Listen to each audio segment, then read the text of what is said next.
అందుకే హనుమ గురించి ఒక మాట చెప్తారు పెద్దలు.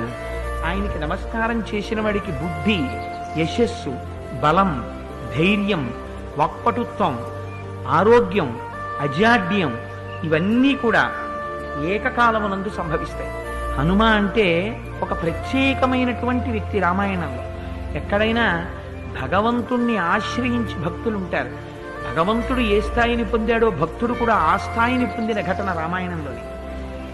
రామచంద్రమూర్తికి నేను ఈ మాట అన్నానని కాదు, కొంచెం వయస్సు వచ్చిన వాళ్ళు, కొంచెం పెద్దవాళ్ళు భక్తులు ఉంటారేమో, ఈ మాట చెప్తే రామచంద్రమూర్తి కూడా సంతోషిస్తారు. అసలు యథార్థానికి హనుమకి మాత్రం చిన్న చిన్న పిల్లల దగ్గర నుంచి భక్తులు ఉంటారు.